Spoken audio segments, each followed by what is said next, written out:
Muy bien, estamos en el capítulo 10 del libro de Jueces y hemos estado viendo que el libro de Jueces es una serie de historias a través de las cuales el Espíritu de Dios, habiendo inspirado a los escritores de la Biblia, nos están dejando ver lo que los hijos de Israel estaban haciendo después de que llegaron a la tierra prometida, después de que conquistaron la tierra prometida, después de que Josué había muerto y les había repartido las tierras. Ahora que estaban en la tierra prometida, hemos estado viendo una y otra vez cómo los hijos de Israel se acercan a Dios, adoran a Dios, sirven a Dios. Pero luego, por alguna razón u otra, que como vimos la semana pasada, es difícil entenderlo, porque si Dios había sido tan bueno con ellos, si Dios había cuidado de ellos en el desierto, si Dios les había dado tantas bendiciones y los había hecho su pueblo escogido, ¿por qué constantemente lo estaban dejando, lo estaban haciendo a un lado para seguir a otros dioses, dioses paganos, dioses que el mismo Yahvé, el mismo Dios de Abraham, Isaac y Jacob les había advertido que no fueran ni siguieran, y que les había dicho que si se iban y seguían esos dioses iban a tener que sufrir consecuencias? Y la pregunta que nos hicimos la semana pasada fue: ¿por qué? ¿Qué necesidad tenían? ¿Verdad? Pero al escudriñar las escrituras nos damos cuenta que las escrituras, como nos dice Santiago, son un espejo en el cual nosotros nos podemos ver, y nosotros podemos darnos cuenta, si somos honestos con nosotros mismos, que a menudo nosotros cometemos los mismos errores que los hijos de Israel.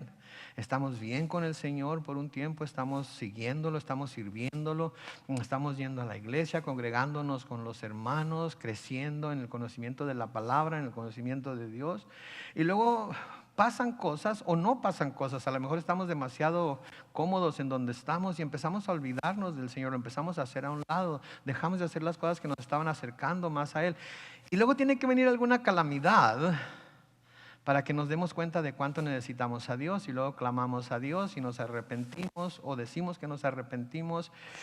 Y entonces el Señor contesta y salimos del problema en el que estamos, ya sea que nos hayamos metido en él por nuestra propia culpa, o ya sea que nos hayamos metido en él accidentalmente, o como sea. Y entonces empezamos a caminar con el Señor y todo empieza a salir bien, y luego otra vez empezamos a apartarnos de él. Y de todas maneras en nuestra mente sentimos que sigue siendo nuestro Dios, que seguimos siguiéndole, que seguimos honrándole, pero nosotros sabemos que hay muchas cosas en nuestra vida, en esos tiempos en los que Dios es lo más lejos que está de nuestra mente y de nuestro corazón. Yo no sé si a ustedes les ha pasado, pero a mí sí me ha pasado. Debo ser honesto y decir que me ha pasado, y a todos nos pasa, porque somos seres humanos y ninguno de nosotros es perfecto. ¿Oyeron cómo se prendió? ¿Se fijan? Chula la tecnología de hoy, cuando funciona. Cuando no funciona, ay, nanita. Pero en fin, eso sucede. Como ahorita, por ejemplo, estamos bien contentos porque se prendió el aire acondicionado, ¿verdad? Y damos gracias a Dios. Pero ¿qué tal si se apaga y empezamos a sudar todos? Y ay, este aire acondicionado, ¿por qué Dios no? Parece que esa es la forma en la que caminamos, ¿verdad? Y el Señor, como Padre amoroso que es, cuando nos sucede eso, tiene que corregirnos. Si Dios no nos corrigiera, si Dios no hiciera las cosas que hace y permitiera que pasen las cosas que pasan, que nos llevan de nuevo a caminar con Él, que nos llevan de nuevo a seguirlo a Él, ¿sí? Entonces querría decir que no nos ama, porque nos deja hacer lo que nosotros queramos, y aunque sabe que vamos a sufrir y podemos sufrir consecuencias muy serias, pero porque nos ama nos corrige. Eso nos dice el escritor a los Hebreos, ¿verdad? Que Dios al que ama lo corrige. Pero aquí en el capítulo 10 hemos visto que los hijos de Israel han vuelto a las andadas, hemos visto que han vuelto a alejarse de Dios y han seguido a los dioses de todas las naciones, de las tribus que todavía están en la tierra prometida, y el Señor se enoja mucho con ellos. Noten ahí en el versículo 7 del capítulo 10 lo que se nos dice, y el Señor se enojó mucho contra Israel y lo dejó caer en manos de los filisteos y de los amonitas, que durante 18 años, dice el versículo 8, oprimieron y quebrantaron a los israelitas que vivían en Galaad, entre los amorreos al otro lado del Jordán. Entonces, de nuevo, los israelitas se alejan de Dios y el Señor se enoja con ellos, ¿sí? Y los deja caer en manos de sus enemigos. Y noten que en esta ocasión 18 años estuvieron siendo oprimidos todos los que vivían en Galaad. 18 años. Yo no sé si ustedes han tenido que vivir una prueba que sea de 18 años, ¿sí? Es más, de 10, de 15, de 5. Yo no sé, pero cuando estamos pasando por la prueba, no le hace que sean 15 días. De todas maneras, se nos hace demasiado larga. ¿No es cierto? Pero aquí el Señor tuvo que dejar los 18 años en las manos de los filisteos y de los amonitas. ¿Sí? Y dejó que los oprimieran otra vez, dejó que los castigaran, dejó que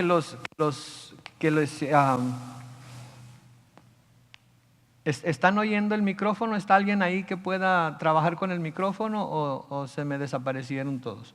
Dejó que los oprimieran, dejó que los acosaran, dejó que hicieran con ellos cosas que esperaba el Señor que los volviera a Él.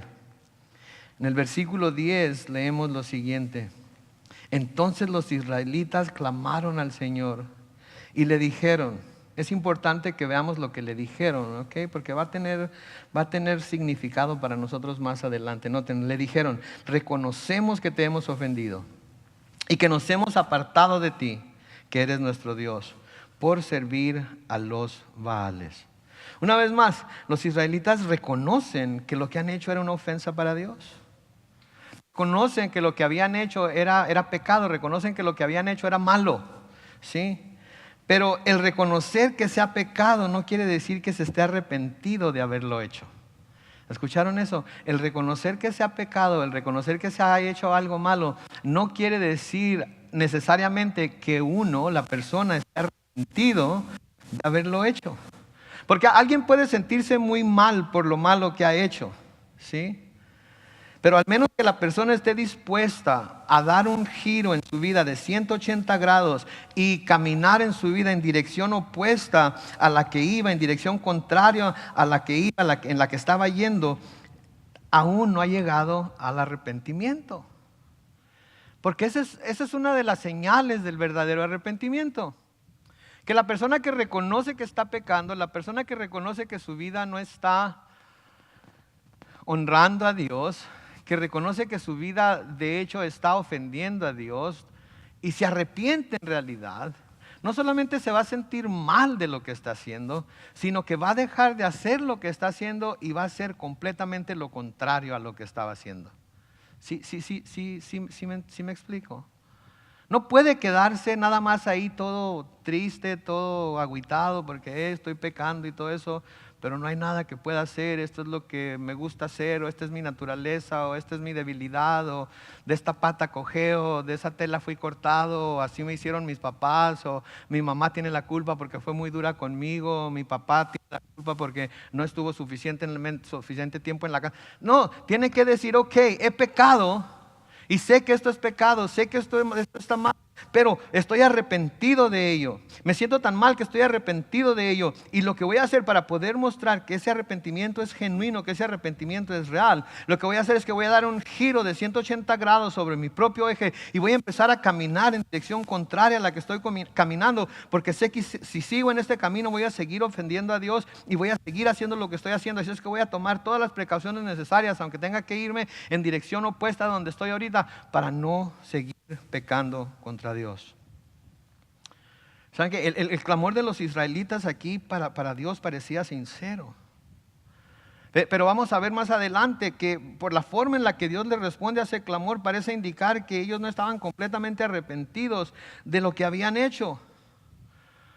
Porque de nuevo, y esto es muy importante para nosotros, porque todos nosotros tenemos de qué arrepentirnos y a menudo tenemos cosas de qué arrepentirnos diariamente, pero no nos sirve de nada si nos estamos arrepintiendo una y otra vez, pero seguimos en el mismo camino en el que vamos y nunca cambiamos de dirección.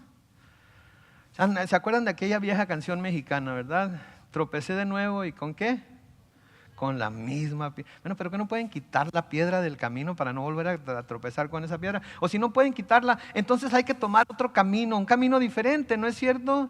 Porque si sabemos que esa piedra está ahí, si seguimos en ese mismo camino, vamos a volver a tropezar, vamos a volver a caer, vamos a volver a pecar. Y todo el arrepentimiento del mundo no nos va a ayudar a dejar ese pecado atrás. Y constantemente nos vamos a ir sintiendo más mal y más mal y más mal y más mal. Y Satanás va a usar eso para hacernos sentir condenación. Y la condenación nos va a apartar de Dios y del perdón que Dios nos puede dar.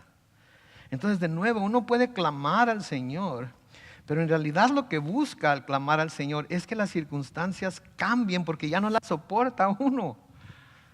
¿Sí? Por eso a menudo dice uno, Señor, sácame de esta, por favor. Si me sacas de esta, de aquí en adelante. ¿No es cierto? Pero no cambiamos de camino, seguimos en el mismo camino. Entonces, puede uno clamar al Señor, pero en realidad lo que uno está buscando a menudo es que las circunstancias cambien, pero eso de nuevo no es señal de un verdadero arrepentimiento. El clamar a Dios con la voz no es necesariamente lo mismo que el clamar a Dios con el corazón, con verdadero arrepentimiento. Y Dios, que es Dios y que conoce los corazones y sabe lo que está sucediendo, les va a dar una oportunidad de que muestren que su arrepentimiento es real, de que su arrepentimiento es sincero, de que su arrepentimiento es genuino. Les va a dar la oportunidad de que lo demuestren, no a Dios, porque de nuevo Él ya conoce los corazones, pero para que ellos mismos se den cuenta si en realidad están arrepentidos de lo que han hecho o si solamente se están sintiendo mal porque fueron sorprendidos en lo que habían hecho. Hay mucha gente que se siente mal porque fue sorprendida en lo que está haciendo, pero no necesariamente se arrepiente de lo que ha estado haciendo. Hay mucha gente. Y debo serles honestos, yo era una de estas personas. Se me sorprendía cometiendo algún pecado, se me sorprendía que había hecho algo malo y empezaba a pagar las consecuencias y empezaba a pedirle así, Señor, que no me descubran, Señor, que no vayan a saber, Señor, que no vaya a llegar más allá, Señor, que no vaya a tener que sufrir muchas consecuencias, Señor, por favor. Y estaba clamando al Señor. Pero al mismo tiempo, acá atrás de mi mente y en ese lado oscuro de mi corazón, siempre estaba pensando, creo que me creyeron la mentira que les dije. Creo que me creyeron la excusa que les di. Y si me creyeron, qué bárbaro, eso quiere decir que qué bueno soy para actuar, merezco un Oscar por la actuación que acabo de presentar. Y si me creyeron, entonces me van a dejar en paz por un tiempo. Y voy a poder seguir con mi mismo comportamiento, voy a poder seguir con mi mismo pecado, voy a poder seguir con ese mismo placer, voy a poder seguir con eso mismo que estoy haciendo. Y hay mucha gente que piensa así, por un lado está clamando a Dios que lo salve de las consecuencias de su propia insensatez, de su propio pecado, pero por otro lado está en su mente, híjole, pero qué suave me la pasé, qué bárbaro, pero no, hombre. Ya quiero que esta tormenta pase para volver a experimentar eso. Ya quiero que por eso el clamar a Dios nada más así para pedirle que cambie las circunstancias no quiere decir necesariamente que haya un verdadero arrepentimiento. Y eso es lo que el Señor les va a dar aquí la oportunidad de que hagan, de que muestren que su arrepentimiento es genuino.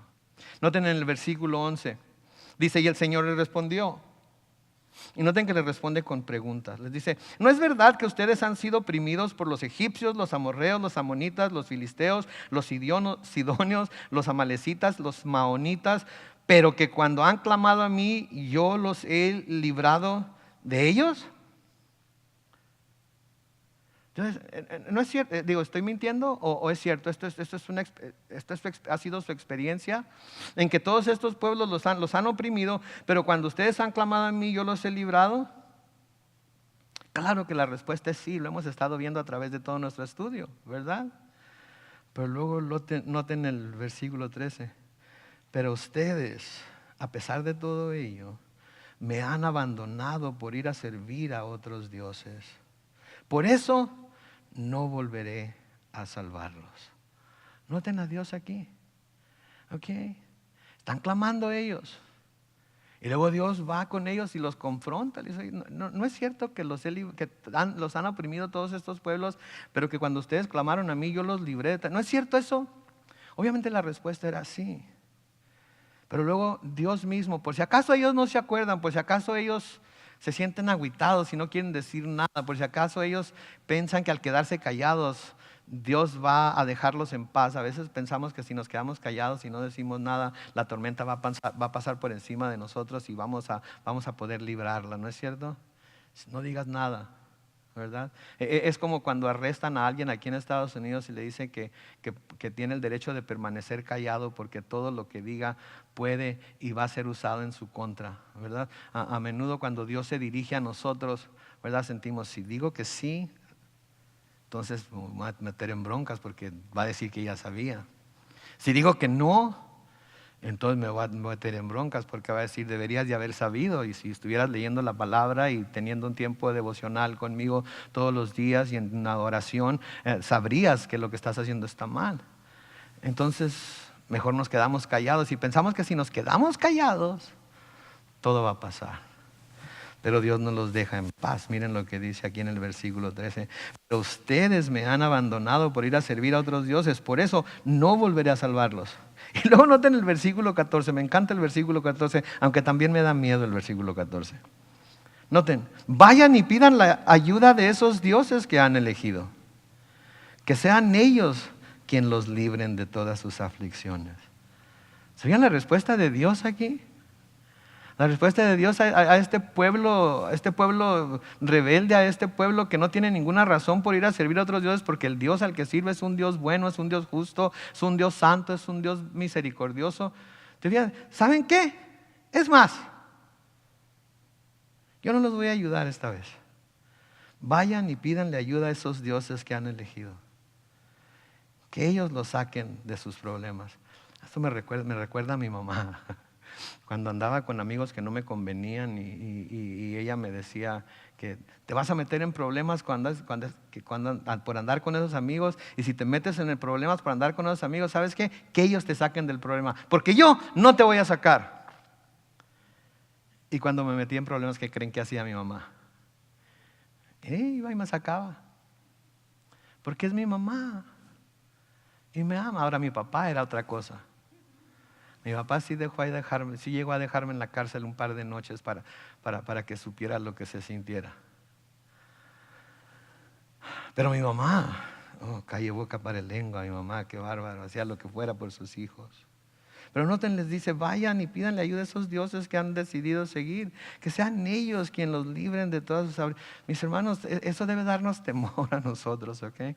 Cuando estamos poniendo otras cosas delante de Dios para buscar en ellas nuestro consuelo, para buscar en ellas nuestra esperanza, para buscar en ellas las cosas que necesitamos, buscar en ellas la dirección que necesitamos en lugar de buscarla en Dios y en su palabra, esto nos debe dar temor a nosotros. Porque ¿qué tal si Dios... ¿Ya te metiste en problemas? ¿Te metiste en problemas? Pues mira, ¿sabes qué? Dile a tu patrón que tanto quieres, al que también le sirves, al que tanto tiempo le dedicas, al que estás dispuesto a sacrificar todo tu tiempo con él, hasta el tiempo que deberías de pasar con él. Ve, dile a él que te saque de esta. O ve, dile a tu equipo de fútbol que te saque de esta. O ve, dile a tus amigos que te saquen de esta. Sí. Y Dios, como Padre que es, de nuevo les digo, no nos deja como estamos, a menudo nos corrige y nos corrige bastante duramente. Esta respuesta es dura, pero era necesaria.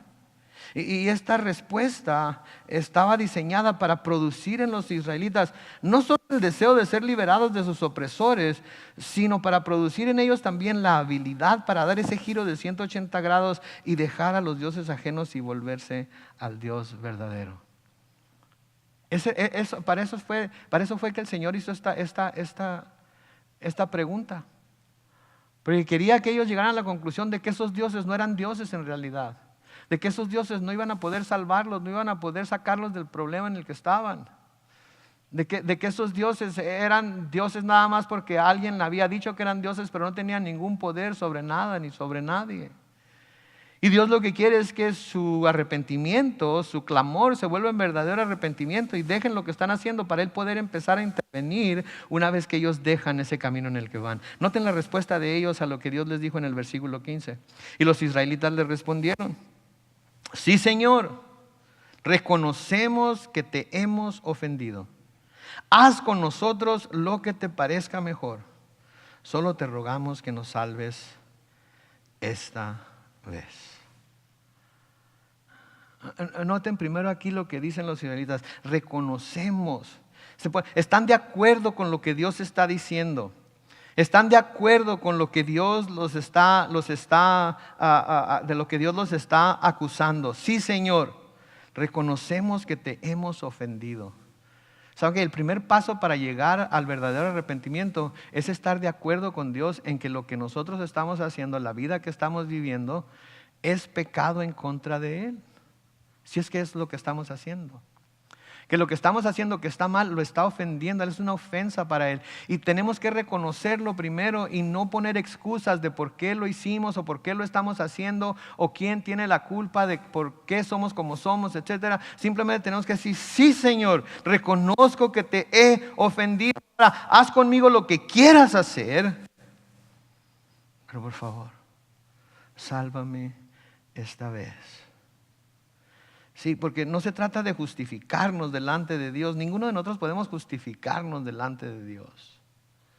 Por más que queramos, le podemos dar lo que nosotros consideremos el mejor pretexto del mundo. Pero Dios es justo y es perfecto y ninguna excusa va a servir delante de Él. Nadie va a llegar delante de Dios y va a decir, ok, Señor, yo sé que hice muchas cosas malas, pero déjame decirte por qué. En ese ambiente crecí.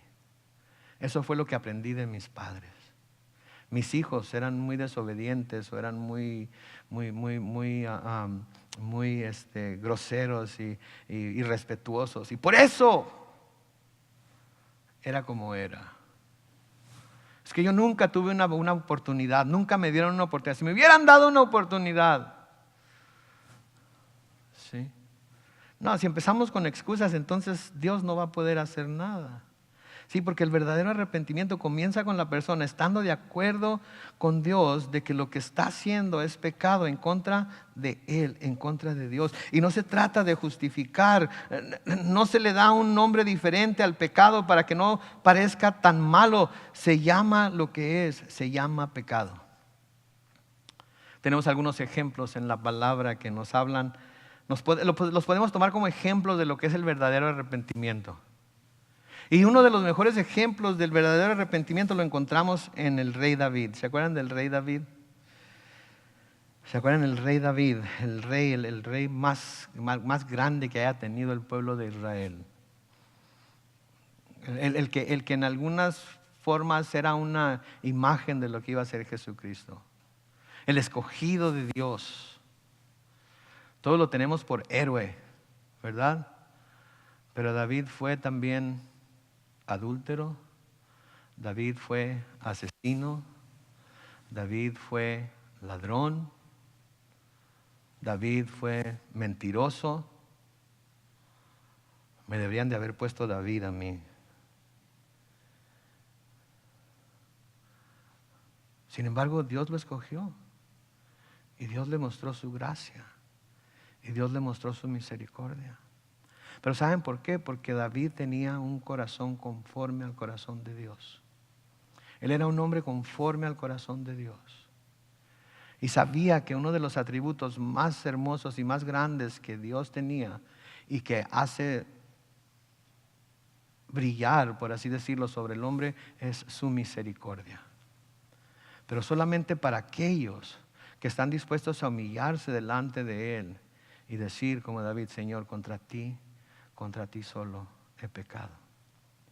¿Ustedes se acuerdan cuando el profeta Natán fue a confrontar a David y le dijo aquella parábola de aquel hombre pobre que lo único que tenía era una borreguita y un hombre rico que tenía todo lo que quería, y el hombre rico le llegó a una visita y el hombre rico no quiso matar a ninguno de sus borregos y fue y le quitó la corderita al hombre pobre y la mató? Y se acuerdan lo indignado que estaba David y le dijo que ese hombre debe morir. Y luego Natán le dice, David, ese hombre eres tú. Y casi en la misma oración Natán le dice, pero el Señor te ha perdonado. ¿Por qué? Porque David tenía ese corazón de volverse de su pecado, de reconocer el pecado como lo que era el pecado. En el Salmo 51, en los versículos 1 y 4, David escribiendo acerca de este incidente, noten lo que dice, Dios mío, por tu gran misericordia, ten piedad de mí. Por tu infinita bondad, borra mis rebeliones. Lávame más y más de mi maldad, límpiame de mi pecado. Noten el versículo 3, reconozco que he sido rebelde.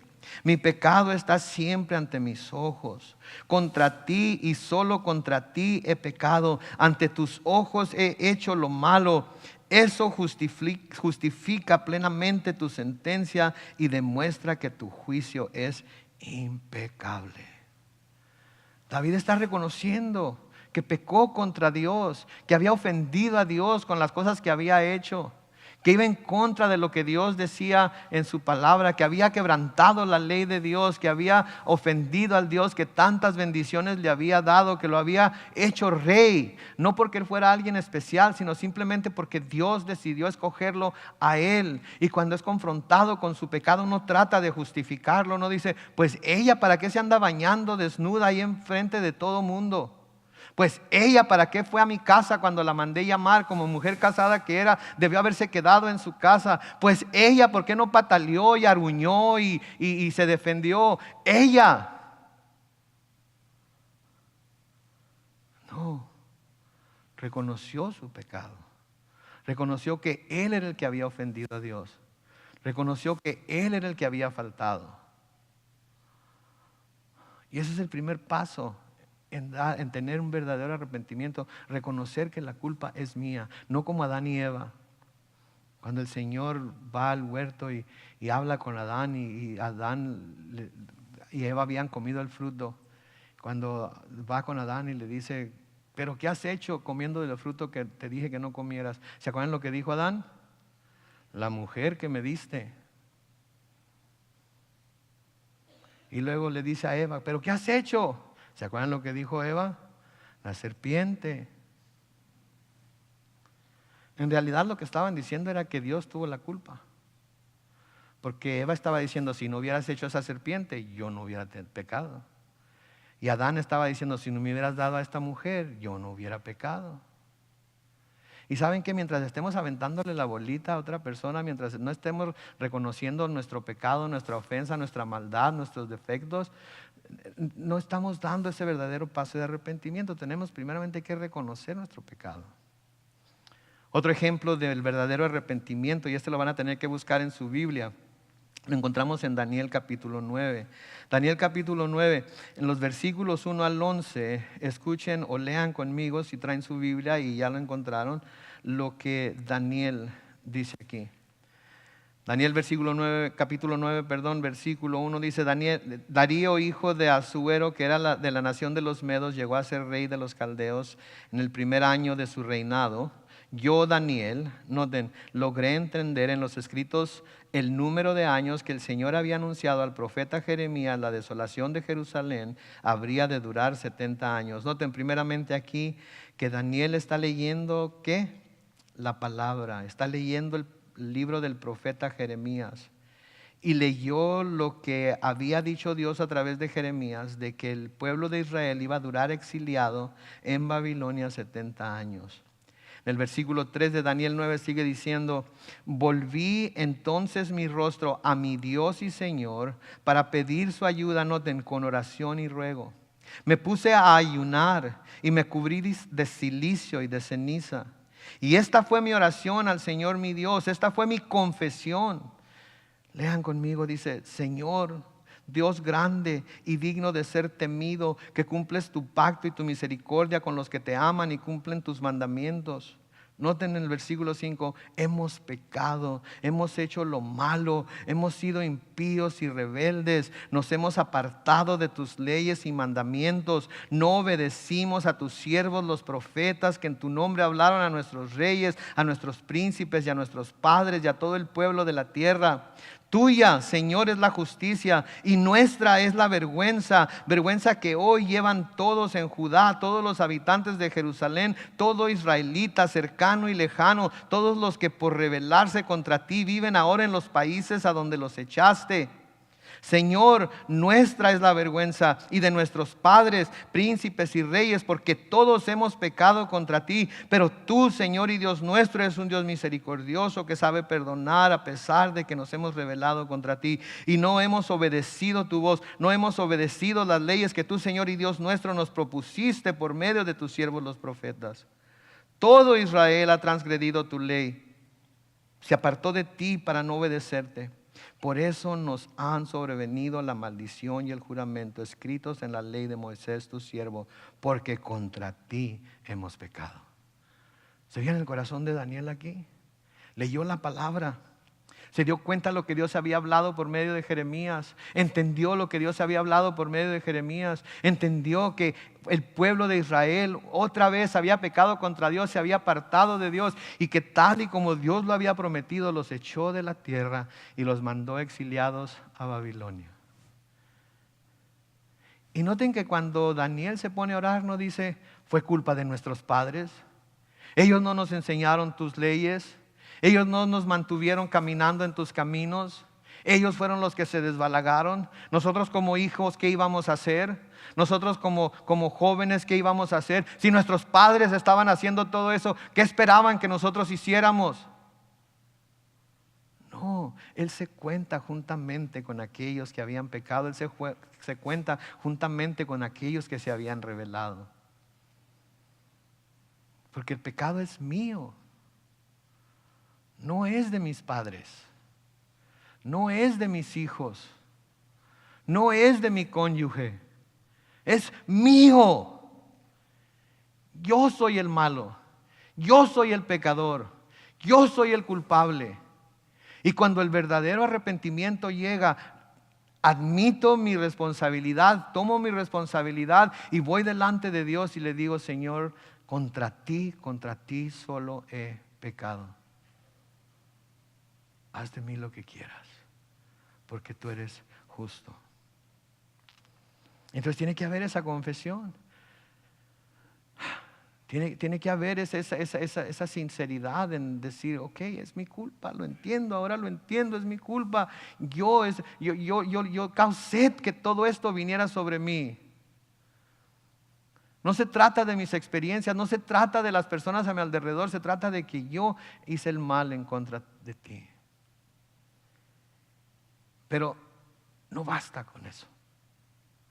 El verdadero arrepentimiento también va acompañado de reconocer que se ha pecado, pero también de obras que manifiestan que el arrepentimiento es real. Noten el versículo 16 de Jueces capítulo 10. Y los israelitas desecharon todos los dioses ajenos que tenían y sirvieron al Señor, a quien le dolió ver la aflicción de Israel. Noten, los israelitas desecharon todos los dioses ajenos que tenían y sirvieron al Señor. El problema era que se habían ido tras esos dioses. El problema es que estaban sirviendo a esos dioses. El problema es que estaban adorando a esos dioses. Y cuando Dios los confronta con su pecado, no dicen así como: pero Señor, son nada más unas estatuillas, hombre. Son de oro, las podemos vender en el mercado y ganar algo de dinero. O no es nada, no, tomaron los dioses, los desecharon a todos los dioses ajenos que tenían y se volvieron a servir al Señor. Y ahí está la acción de darse una vuelta en 180 grados y dirigirse en dirección opuesta a donde iban. El verdadero arrepentimiento es acompañado de acción. Si no hay una acción para remediar el pecado que se ha estado cometiendo, entonces no es verdadero arrepentimiento. Porque yo no voy a cambiar por nadie.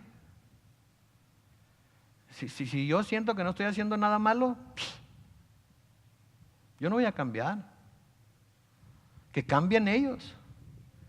Si no me quieren así como soy, es problema de ellos, no es problema mío. Yo no voy a hacer nada por convencerlos de que estoy arrepentido. Ya les dije. Ya les pedí perdón, ya les dije que estoy arrepentido, que lo siento mucho, ya con eso debe bastarles.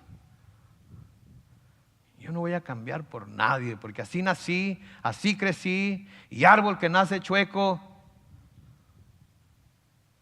No es cierto. Dios lo endereza, y si no se quiere enderezar, se rompe.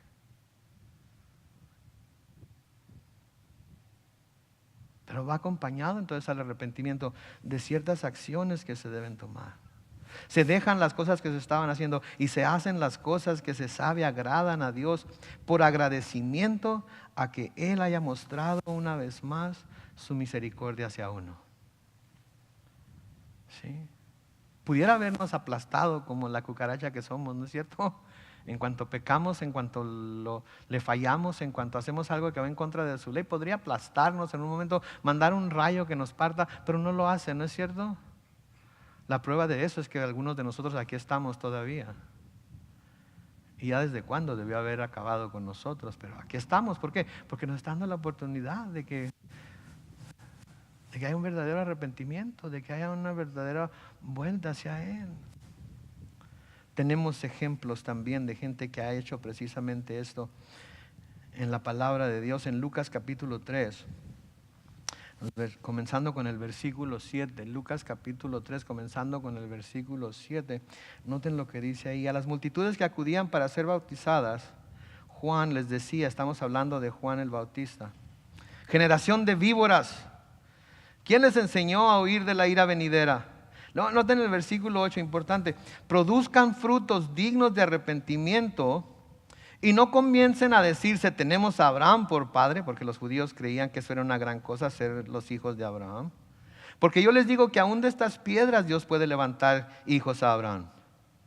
El hacha ya está lista para derribar la raíz de los árboles. Por tanto, todo árbol que no dé buen fruto será cortado y echado en el fuego. Versículo 10 dice, la gente preguntaba, entonces, ¿qué debemos hacer? Entonces recuerden, les dijo, produzcan frutos dignos de arrepentimiento. Y la gente le dice en el versículo 10, ¿qué debemos hacer? Versículo 11 dice, y Juan les respondía, el que tenga 2 túnicas, comparta una con el que no tiene ninguna. Y el que tenga comida, haga lo mismo. En otras palabras, habían estado pensando nada más en sí mismos, en que sus necesidades fueran suplidas. No les importaban los demás, no les importaban que los demás tuvieran necesidades. Entonces, eso era pecado, el preocuparse nada más por sí mismos. Lo contrario era compartir con los necesitados para que ellos también pudieran tener cuando menos lo que uno tiene. ¿Sí? Y les decía, entonces, el que tenga 2 túnicas, comparta una con el que no tiene ninguna, y el que tenga comida, haga lo mismo. En el versículo 12 sigue, también unos cobradores de impuestos llegaron para ser bautizados y le preguntaron, maestro, ¿qué debemos hacer nosotros? Él les dijo, no cobren más de lo que deben cobrar. ¿Qué estaban haciendo? Cobrando más de lo que debían cobrar. Entonces lo contrario sería no cobrar más de lo que debían cobrar, sino cobrar únicamente lo que debían cobrar. ¿Verdad? Yo soy bien malo para las matemáticas, pero entiendo eso. ¿Sí? Que si lo que estoy haciendo es pecado, si lo que estoy haciendo está mal delante de Dios, entonces para honrar a Dios y para poder servir a Dios tengo que hacer lo contrario. ¿Sí? También estos cobradores le preguntan, ¿qué tenemos que hacer nosotros? Cobren lo que es justo. No cobren más de lo que deben. Versículo 14 sigue diciendo, unos soldados también le preguntaron, ¿y nosotros qué debemos hacer? Y Juan les respondió, no extorsionen ni calumnien a nadie y confórmense con su salario. ¿Qué estaban haciendo entonces? Estaban extorsionando, estaban calumniando a gente, no estaban conformes con su salario. El fruto de arrepentimiento sería entonces no extorsionar, no calumniar y estar conforme con su salario. Así de sencillo. Piense ahorita en ese pecadillo preferido que tiene, que usted sabe que es pecado, que usted sabe que cuando lo comete, cuando lo hace, cuando lo dice, cuando lo piensa, está ofendiendo a Dios. Piense en ello. Le voy a dar unos segundos para que lo piense.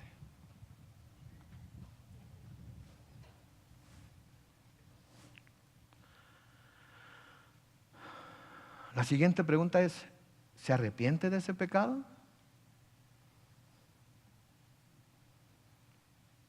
Lo siguiente entonces es, ¿qué se tiene que hacer para mostrar frutos de que en realidad se ha arrepentido de ese pecado? Hacer lo contrario. Y la última pregunta es, ¿estamos dispuestos a hacer lo contrario?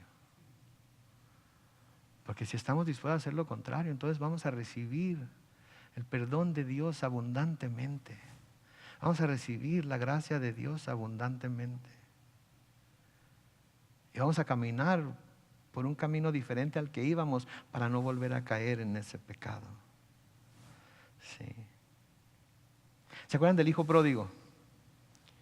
Ese chamaco travieso y respetuoso, que no quería esperarse a que su papá se muriera para recibir su herencia. Y le dijo, dame mi herencia para poder vivirla ahorita, porque ya no quiero estar aquí en esta Chula Vista, hombre, Chihuahua, hombre. Yo me quiero ir a Los Ángeles, me quiero ir a Hollywood, me quiero ir a Nueva York. Algo a favor del hijo pródigo, cuando menos le pidió la herencia y no lo mató para quedarse con la herencia, ¿verdad? Pudo haberlo hecho, me imagino. Pero se lo pide y el papá se lo da.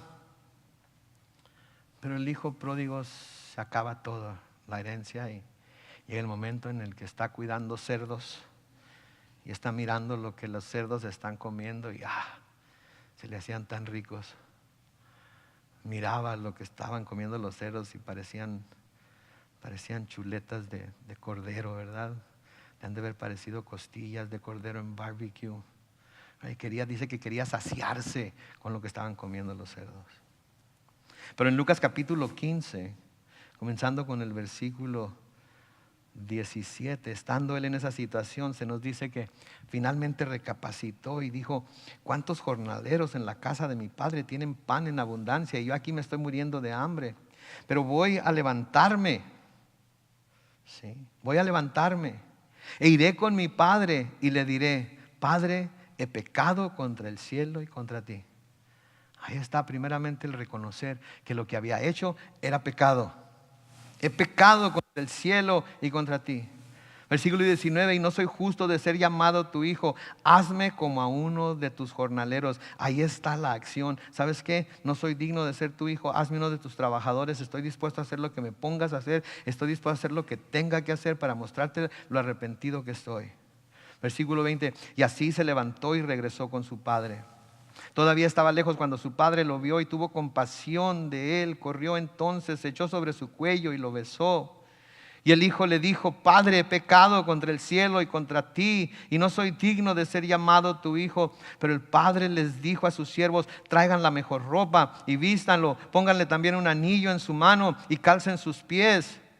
Vayan luego a buscar el becerro gordo y mátenlo. Y comamos y hagamos fiesta, porque este hijo mío estaba muerto y ha revivido, se había perdido y lo hemos hallado. Y noten, comenzaron a regocijarse. Qué bella imagen de lo que somos nosotros, los hijos de Dios, y Dios cuando vamos a Él con un corazón dispuesto a reconocer nuestro pecado y con un corazón dispuesto a hacer lo contrario a lo que estábamos haciendo y reconocer que nuestro pecado ha sido contra Él y contra Él solamente, y que necesitamos su perdón, necesitamos su gracia y necesitamos su misericordia. Algunos de nosotros necesitamos, como el hijo pródigo, darnos cuenta que estamos en donde estamos porque nosotros queremos estar ahí. Pero que si tan solo nos volviéramos a la casa del Padre, si tan solo fuéramos a Él y le pidiéramos perdón, Él nos recibiría de la misma manera que el padre del hijo pródigo. Otro ejemplo de ello en Lucas capítulo 19, los versículos 1 al 10.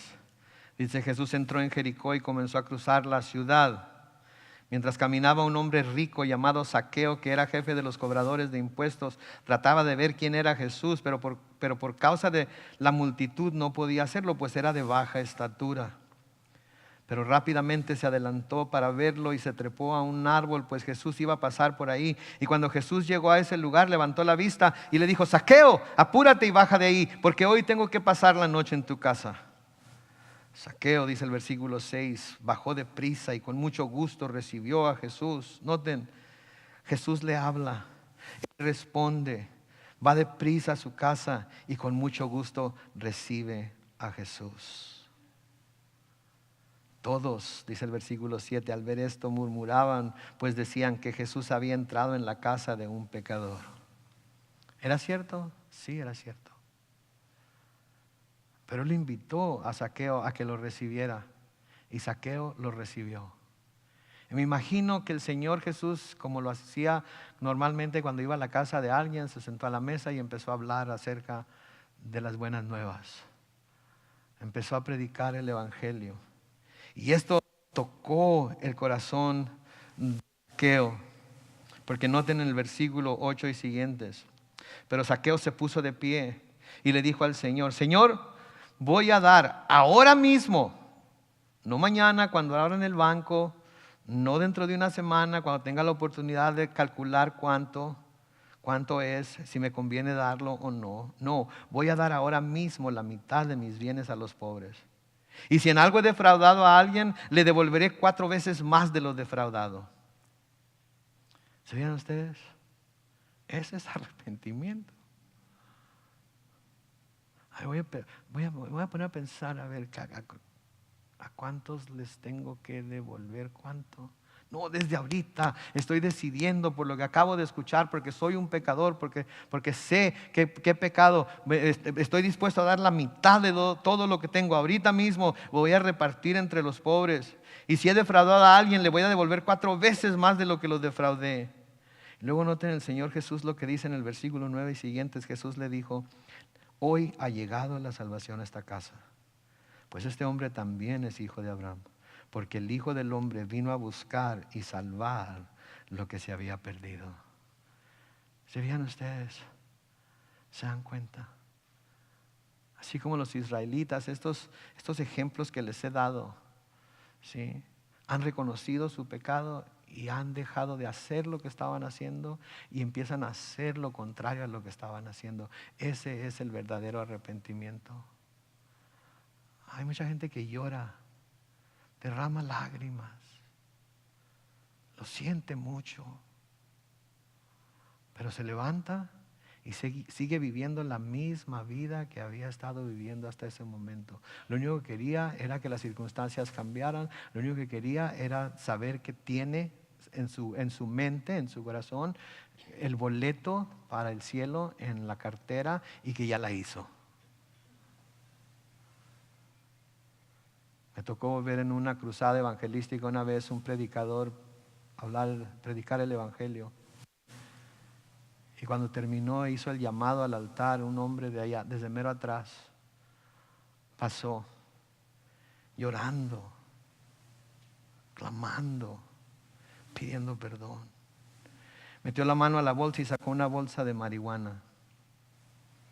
Y dijo: esto es lo que me ha estado manteniendo lejos de Dios. Me arrepiento esta noche. Y quiero que el pastor y algunos hermanos vayan conmigo al baño y vean que lo voy a echar en el excusado, porque ya no quiero seguir así. Y unos hermanos lo acompañaron al baño y lo echaron en una bolsa bastante. Me imagino que ha de haber habido algunos marihuanos ahí que dijeron: pero ¿cómo? ¿Para qué la tira? Que me la dé a mí.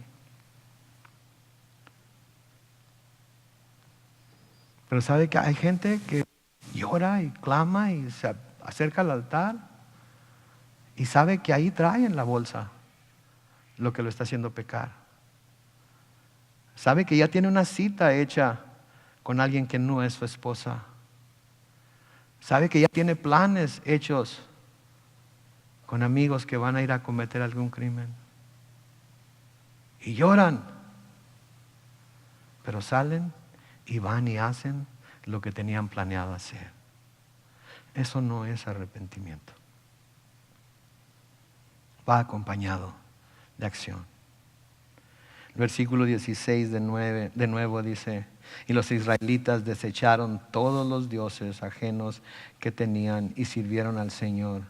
Y luego quiero que noten específicamente la última parte del versículo 16. ¿A quién, hablando del Señor, le dolió ver la aflicción de Israel? Noten el Señor. Noten el corazón de padre amoroso que tiene. ¿Alguna vez oyeron a sus padres decirles: me va a doler más a mí que a ti? Padres, ¿alguna vez les han dicho a sus hijos: me va a doler más a mí que a ti? Yo nunca le creí a mi mamá que le iba a doler más a ella que a mí, porque me daba bastante duro. Me dolía más a mí que a ella. Pero luego tuve hijos y me di cuenta lo difícil que es castigar a los hijos aunque uno tenga la razón. difícil negarles cosas que quieren, negarles cosas que desean, negarles cosas que no tienen nada de malo, pero por su mal comportamiento, porque vemos hacia dónde van, porque vemos el daño que les puede causar, les decimos que no. Es difícil. Y aquí el Señor, noten, le dolió ver la aflicción de Israel. ¿Saben qué me dice esto de Dios? Que Dios es un Dios lleno de compasión. Dios es un Dios lleno de misericordia. Dios es un Dios lleno de gracia y amor. Y hay un sinnúmero de escrituras que hablan acerca de ello. Cantamos hace rato parte del Salmo 103, que habla de esa misericordia. Pero tenemos otras escrituras, por ejemplo en el Salmo 86 y el versículo 15. Dice, pero tú, Señor, eres un Dios compasivo y clemente, lento para la ira, pero grande en misericordia y verdad. ¿Y cómo le damos gracias a Dios por eso, verdad? En Lamentaciones 3, versículos 31 y 32, dice, el Señor no nos abandonará para siempre. Nos aflige, pero en su gran bondad también nos compadece. Nos ama, por eso nos aflige, por eso nos corrige, pero en su gran bondad también nos compadece. En Miqueas 7, los versículos 18 y 19 dice, ¿qué otro Dios hay como tú, que perdona la maldad y olvida el pecado del remanente de su pueblo? Tú no guardas el enojo todo el tiempo porque te deleitas en la misericordia. Tú volverás a tener misericordia de nosotros, sepultarás nuestras iniquidades y arrojarás al mar profundo todos nuestros pecados. En Salmo 108, comenzando con el versículo 1, dice, mi corazón está dispuesto, Dios mío. Quiero cantar salmos en tu honor. Despierten salterio y arpa, que voy a despertar al nuevo. Yo, Señor, te alabaré entre los pueblos, te cantaré salmos entre las naciones. Noten, pues tu bondad es más grande que los cielos, hasta las nubes llega tu verdad. Salmo 36, los versículos 5 y 6, dice, pero tu misericordia, Señor, llega a los cielos, tu fidelidad se extiende hasta las nubes, tu justicia es como las grandes montañas, tus sentencias son como el mar profundo. Y terminando aquí esta noche, mientras el grupo de alabanza pasa al frente, leemos en Efesios capítulo 2. Efesios capítulo 2, comenzando con el versículo 7, en donde Pablo escribe, a ustedes les dio vida cuando aún estaban muertos en sus delitos y pecados. Efesios 2, versículo 2. Los cuales en otro tiempo practicaron, pues vivían de acuerdo a la corriente de este mundo y en conformidad con el príncipe de poder del aire, que es el espíritu que ahora opera en los hijos de desobediencia. Entre ellos, todos nosotros también vivimos en otro tiempo. Seguíamos los deseos de nuestra naturaleza humana y hacíamos lo que nuestra naturaleza y nuestros pensamientos nos llevaban a hacer. Éramos por naturaleza objetos de ira como los demás, pero Dios, cuya misericordia es abundante, por el gran amor con que nos amó, nos dio vida junto con Cristo, aun cuando estábamos muertos en nuestros pecados. La gracia de Dios los ha salvado.